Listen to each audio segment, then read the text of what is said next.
Wheat Checks, Rice Checks, and Good Hot Ralston present Space Patrol! High adventure in the wild, vast reaches of space. Missions of daring in the name of interplanetary justice. Travel into the future with Buzz Corey, Commander-in-Chief of the Space Patrol! In today's transcribed adventure, Buzz and Happy are in a surface car driving through the Venus Mountains toward the Space Patrol testing grounds. As Happy carefully guides the car over the dangerous road, they're unaware that a container of sleeping gas hidden in the car is expelling a dangerous vapor. Wow, I've seen these cliffs from the air, but I never realized how high they really are. Mm-hmm. From this road, it's a 1,000-foot drop to the bottom of the gorge. I wonder why I'm so drowsy. I'm a little drowsy, too. Oh, hey, Commander, there's a patch of fog or something ahead of us. It's a turn up there. Fog? Happy, look out. We're heading for the edge. Huh? Hey, we're going over the cliff. We'll return in just a moment with today's Space Patrol adventure, the Immortal Brain. Gang, it kept coming closer and closer, faster and faster. And now it's here. Yes, the day is here, right smack on top of us. The last day we can offer you the Space Patrol Projectoscope. The Projectoscope, the 6-inch rocket that flashes on and off like a real signal light. The Projectoscope, that blue and yellow plastic rocket that throws a steady beam of light like a real flashlight. The Projectoscope, the sleek, streamlined rocket that flashes 24 different pictures on the wall, one at a time. Pictures of Buzz, Corey, and Cadet Happy in 4 exciting Space Patrol adventures. Fun galore. But, gang, don't wait. This is the last time we can offer you the Projectoscope. Just buy a box of Rice Checks or Wheat Checks. Then, with your name and address, send 35 cents in coin and a Rice Checks or Wheat Checks box top to Space Patrol, Box 686, St. Louis, Missouri. This offer good only in the USA and may be withdrawn at any time. That's Space Patrol, Box 686, St. Louis, Missouri. And now, today's Space Patrol adventure, the Immortal Brain. Long before the era of space travel, electronic computers proved their worth. With lightning speed, they foretold the path of rockets and predicted the weather. In the 30th century, these amazing electronic brains supply information and guidance for government leaders and all major industries. The giant government computer on Terra helps keep the economy of the United Planets in balance. Although most privately owned electronic brains proceed in an honest manner to supply special information to business firms, one famous computer in Venus City, known as Future Incorporated, is operated mostly for the benefit of unethical investors by Anton McDermott. Right now, McDermott is in his office talking to a new client, Brandon Fergus. So you finally come around to subscribing to our service, Mr. Fergus. Well, I don't see how I can afford not to, Mr. McDermott. My competitors have been beating me at every turn. And at this rate, I'll be broke in 6 months. 5 months. What's that? Our computer gives you 5 months. Of course, now that you're using the information given you by Future Incorporated, that prediction will be revised. More optimistically, I'm certain. Well, I certainly hope so. You charge enough for your predictions. You'll find it pays, Mr. Fergus. Your competitors have. Yes, I know. I thought I was getting all the information I needed from this government computer. Well, that gives you the overall trends in industry and business. But we give you specific predictions for your own particular interests. However, the government computer is excellent for the overall operations of the Space Patrol, for example. Space Patrol? You've had an unpleasant experience with the Space Patrol, Mr. Fergus. Well, I had a nice, profitable arrangement on Jupiter last year. Commander Corey broke it up. He said it was illegal. Was it? Perhaps. But Corey just better not trust me again, that's all. You're not interested in my trouble. Now, let me give you a check for the first 3 months. Fine, Mr. Fergus. What's that you've got there? One of those new check projectors? Yes. It's shaped like a regular pen. See? You set the figures by turning those small rings on the shaft. I see. Then when you press the button on the end, the numbers and my signature are projected onto this specially sensitized check paper. Like this. Say, that's quite a gadget. May I look at it? Of course. Here's your check. Thank you. I'm sure this will be a profitable association for both of us. Oh, I hope so. You must have inherited your father's brains. Mr. Fergus, I consider that a very high compliment. Well, I mean it. Well, I'll be running along now, Mr. McDermott. All right, Mr. Fergus. You'll be getting your first report on Future Incorporated in about 3 days. Oh, Mr. McDermott, you understand now that I don't want to get mixed up in anything illegal. Of course not, Mr. Fergus. Goodbye. Goodbye.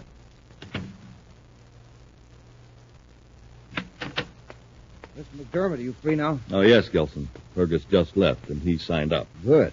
I was amused at something he said. He told me I must have inherited my father's brain. If he only knew how close he came to the literal truth. You mean your father's brainograph records? Yes, all his ideas on economics, all his vast knowledge scanned by brainograph and recorded on tape. No wonder we've got the best computer service in the solar system. Our computer can draw upon my father's memories and intelligence, just as though he were alive. Now, that's what I wanted to talk to you about, Mr. McDermott.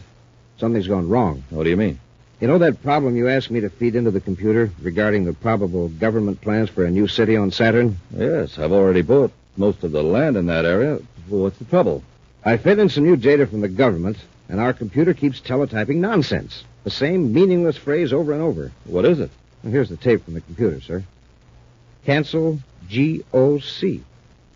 Cancel government operations computer? The machine sort of hesitates and makes a few false starts. Then out come these letters every time. It doesn't make sense. Why would the computer tell us to cancel out a whole source of information? Its main source, the government operations computer. Wait. The machine only has a vocabulary that we've built into it. Maybe it's trying to tell us something it hasn't words for and is using the nearest substitute. Cancel. Cancel might mean more than just eliminate data. It might mean destroy. Literally destroy. Oh, but that's fantastic. Yes, of course. That's it. The machine is trying to tell us that the government computer is recommending a change of plans about the location of the new city on Saturn. But that would ruin us. Of course. Our computer's answer is to destroy the government computer. Well, that's out of the question, of course. What's this thing on the desk? Oh, that's Fergus's gadget, a check projector. He must have left it. Gilson, you've got to go to Terra and destroy that computer. Immediately. But, Mr. McDermott... There's no other way out. And I know how it can be done.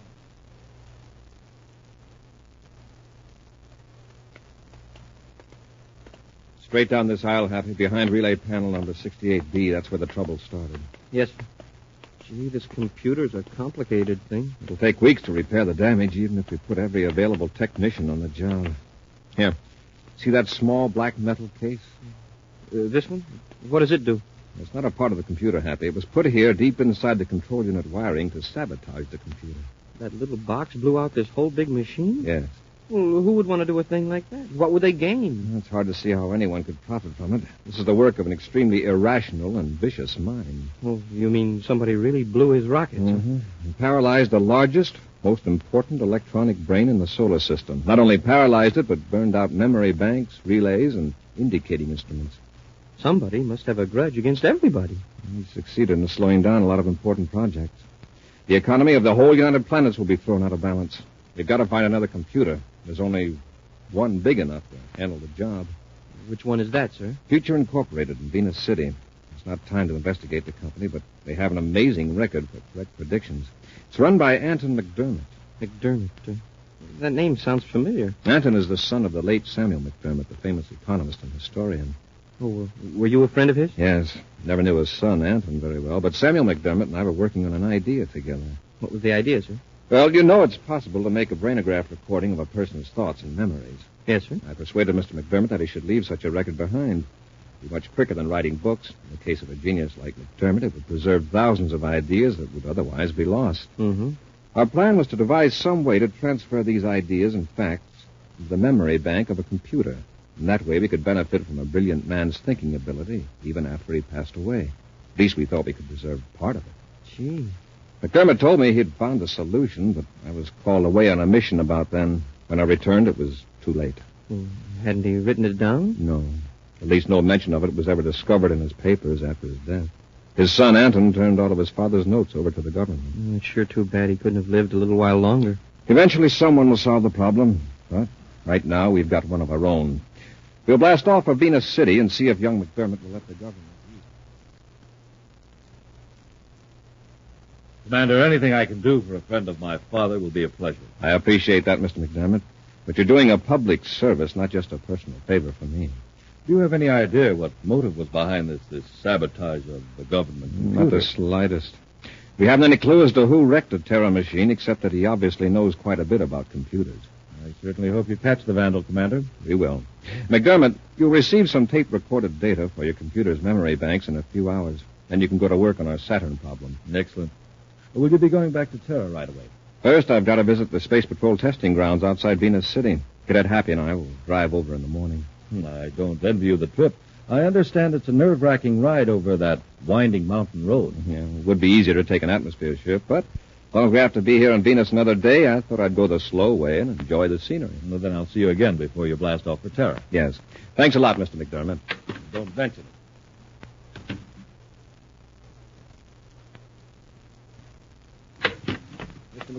Mr. McDermott. Yes, Gilson, what is it? Something really is wrong with the computer this time. I think we overloaded it. What? You'll pardon my saying so. I don't think we should circuit in your father's memory banks. I think they're confusing the other circuits. How could they? Well, by introducing irrelevant data. 4 times it came through. Canceled CICSP. There's no significance to those letters as far as the machine's concerned. It's gibberish. It's very improbable they would have produced the same letters 4 times in a row unless it did have some meaning. CICSP. What meaning could it possibly have, sir? Wait a minute. Let's try grouping the letters differently instead of running them all together. C-I-C-S-P.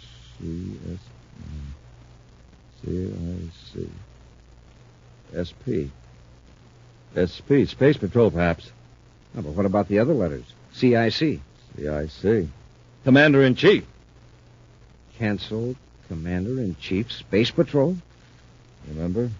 Cancel is also the computer's word for destroy. It means we're to destroy Commander Corey. It's uncanny. How does the machine know Corey? It doesn't. It deals with relationships of ideas. And remember, my father knew Corey. The idea of Corey is in my father's memory bank. But they were friends. Why would your father want Corey destroyed? Gilson, think a minute. That computer doesn't want anything. It's solving a problem. The problem's a cold, logical, mathematical problem. My father wouldn't have hesitated to wipe out Corey's chessmen in a friendly game of chess. Now the problem is how to preserve Future Incorporated. The answer is destroy Corey. Right. But, Mr. McDermott, we can't get rid of Corey. Yes, we can. Tomorrow morning, Corey and that cadet are going to drive a surface car over the mountains to the Space Patrol testing grounds. It won't be hard to find out what car they're taking. We can conceal a cylinder of sleeping gas under the seat. Sleep gas? Yes. Imagine what will happen on that mountain road if they get drowsy at the wheel. But the Space Patrol's sure to find the wrecked car. And even if it's smashed to pieces, the sleep gas cylinder's likely to be found. Yes, you're right. And they'd know it wasn't an accident. Then we've got to make the Space Patrol suspect somebody else. Wait, I've got it. What? This gadget Fergus left here, his check projector. And Fergus has a grudge against Corey. That's our answer, Gilson. If they find Corey, they'll blame Fergus. Come on.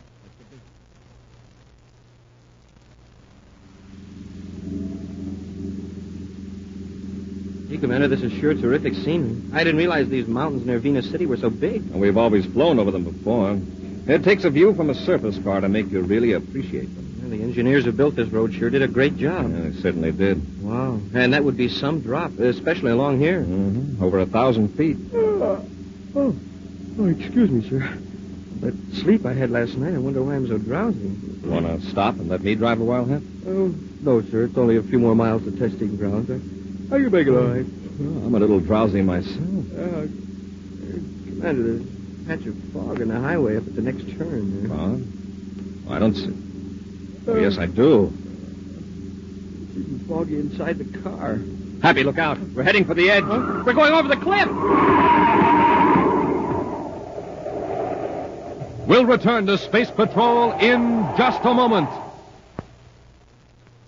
Say, gang, talk about a putt-putt. Just listen to this jet cycle.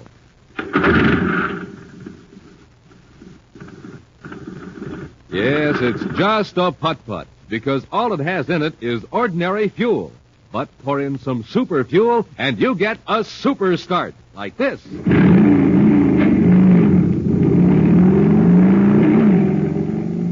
Wow, that jet cycle is supercharged now. Yep, supercharging takes just one thing, super fuel. Now, to really get going, you have to get supercharged, too. And, gang, here's Buzz Corey's way of doing it. He eats the super cereals, Rice Chex and Wheat Chex. Good? Why, man, they're so good, you grab the biggest bowl you can find, you shake in Chex, pour on milk, sprinkle on sugar, and that's it. You've got a bowl of the swellest tasting cereal in the universe. So try Rice Chex or Wheat Chex today. And remember, inside of every package, there's a mysterious magic space picture. The super cereals that help to supercharge you, Rice Chex, Wheat Chex. And now, back to today's Space Patrol adventure, the Immortal Brain. Anson McDermott has secretly perfected a means of using the brainograph tape recordings of his late father's vast knowledge in his electronic calculating machine. When the machine revealed Commander Corey was an obstacle to the success of McDermott's dishonest schemes, the inventor determined to destroy the commander and throw suspicion on one of McDermott's own clients, Brandon Fergus. Knowing Buzz and Happy were to travel from Venus City to the Space Patrol testing grounds in a surface car, McDermott concealed a sleeping gas cylinder in the car, together with a check projector belonging to Fergus. Now, on a dangerous curve in the Venus Mountains, Happy has drowsed at the wheel and is heading for a 1,000-foot drop into the gorge below. I can't stop, sir. We're going over. Let go of the wheel, Hap. I'll take it. We didn't go over. The rear wheel's caught on a boulder, hanging right over the edge. How are we going to get out of the car? Climb into the back and out the rear doors. All right, sir. Wow, look down there. We had a close call, all right. Move carefully now. I don't know how long this car's going to hold. Okay, sir. Hey, What's the matter? look what's in the back part of the car. A cylinder. Sleeping gas. What? Oh, here it is, sir. Must have been hidden back there and got bounced out when we hit the boulder. It's got a time release on it. That's why we were getting drowsy. I shut off the valve. And what's this? What? On the floor back here, sir. It looks like a pin of some kind. No, it's a tiny atomolite. Let's see. Oh, it's a check projector. Who does it belong to? It's something the Venus City Space Patrol lab can tell us when they take it apart. Then we'll know who put the sleep gas cylinder back here. Our trip to testing grounds is off, Happy. We're going back to Venus City. I'll space a phone for a car.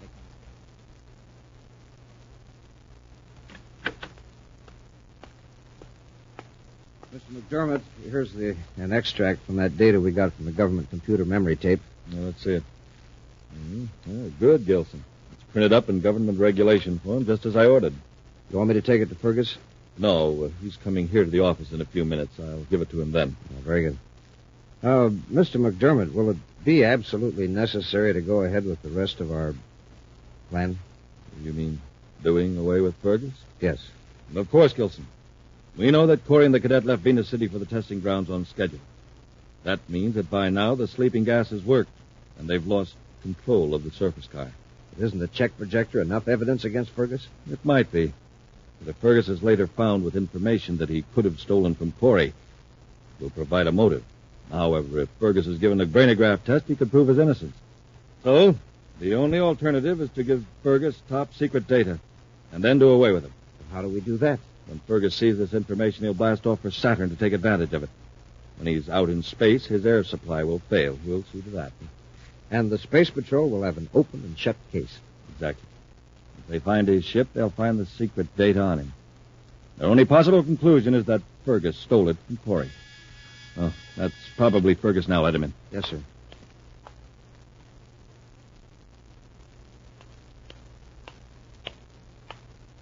The Venus lab came up with something very interesting, Happy. On the check projector? Yes, they cut it apart and projected the signature cell under ultraviolet light.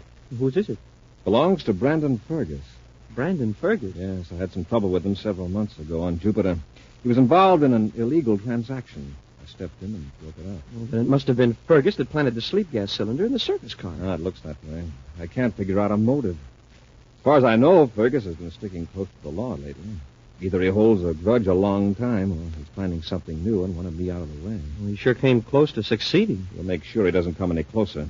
I've assigned some men to trace Fergus. When they locate him, they'll let me know. Then you and I'll find out. Are you sure about this, Gilson? Positive. Commander Corey was seen coming out of the Venus City Space Patrol headquarters. Could we have missed? He did take the surface car that you put the sleeping gas cylinder in. Yes, but the car didn't go over the cliff. It was brought back to Venus City. Damaged, but not badly smashed up. This puts us in a spot. Now, we've got to get rid of Fergus before Corey questions him. But what about Corey? We'll have to get rid of him later. The important thing now is to get rid of Fergus. Let's get to his spaceship right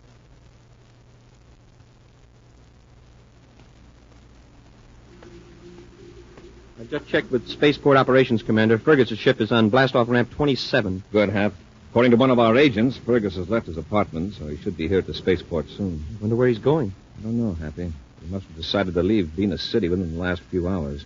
He'd made an appointment with the doctor for a day after tomorrow and then canceled it. Well, then something must have Happy. come up. There he is, making his way through the crowd. Where, sir? He's heading toward Gate 6. Let's follow him, but keep well behind him. He may be planning to meet. That ought to do it, Mr. McDermott. The air supply should fail about 2 hours after blastoff. Fine, Gilson. By then, Fergus ought to be so far from Venus that no help could reach him. Well, let's get out of the ship and get back to the office, sir. I'd hate to be caught here. All right. And now we've got to figure out a way... Oh, wait. What is it? Look, the starboard viewport. Somebody's coming toward the ship. It's Fergus. What do we do? Now, don't get excited, Gilson. I'll tell him I learned some new information. Yeah, but what are you going to tell him? It won't matter. He'll never have a chance to check the truth. Gilson, What's the matter? who's following Fergus? The Space Patrol. Yes, Corey and his cadet. We've got to get out of here. Wait. This is a chance to simplify our whole problem. Come on, Gilson. Get into one of the aft compartments.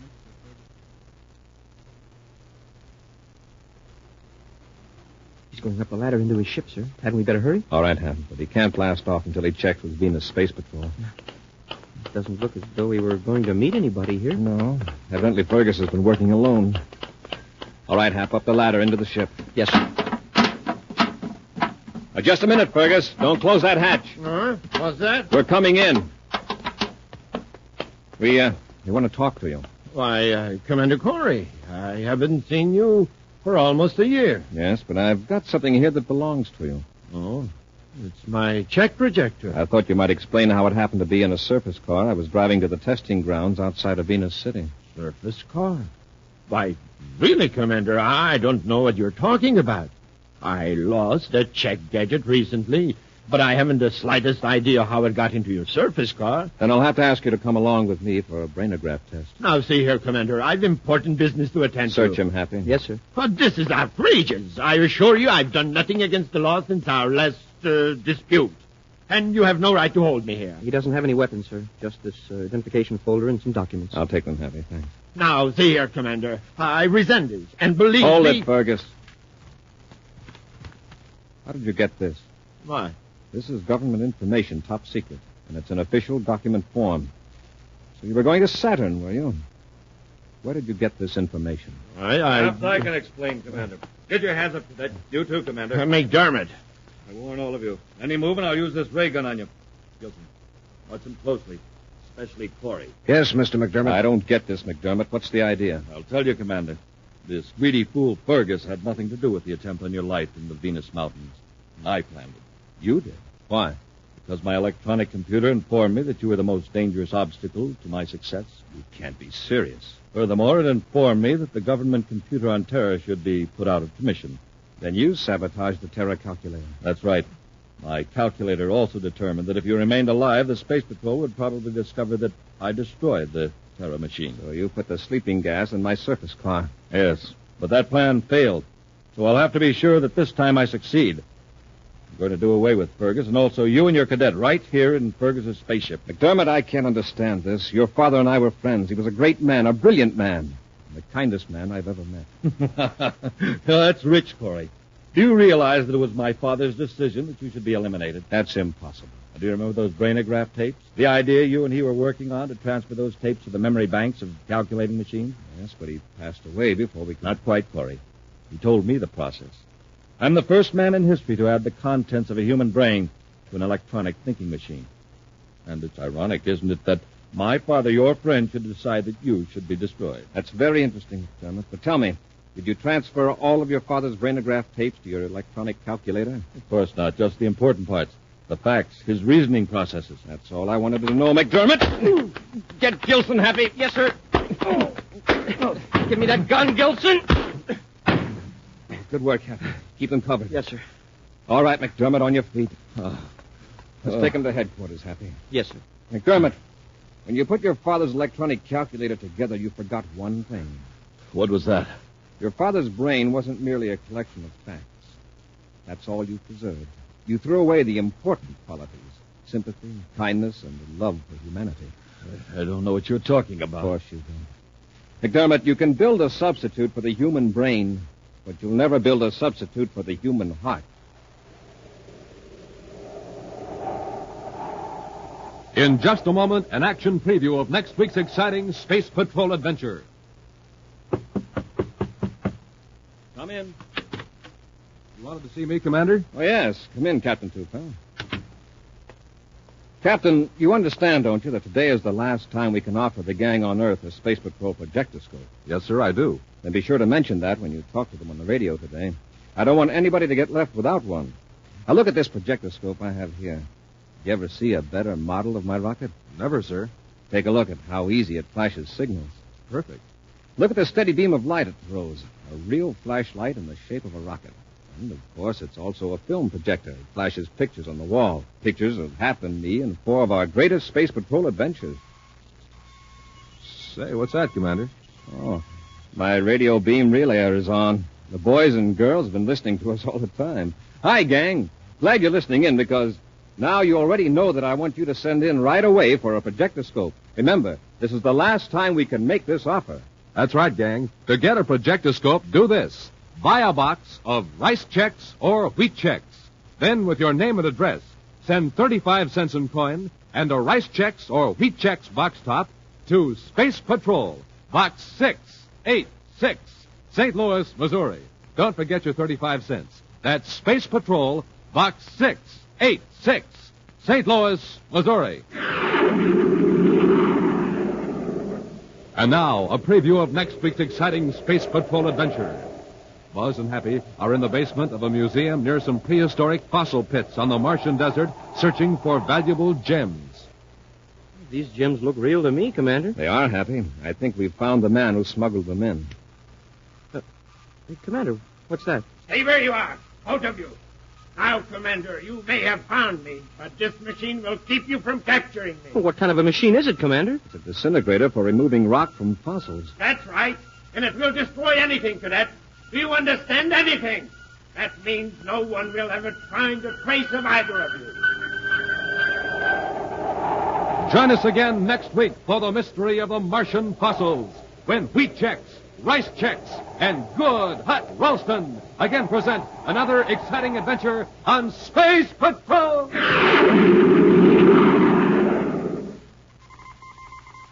Special bulletin for boys and girls in Cincinnati, Ohio, Bridgeport, New Haven, and Hartford, Connecticut, and Providence, Rhode Island. Buzz Corey's own space battle cruiser, the Ralston Rocket, will be in your area next week. Don't miss it. The Ralston Rocket.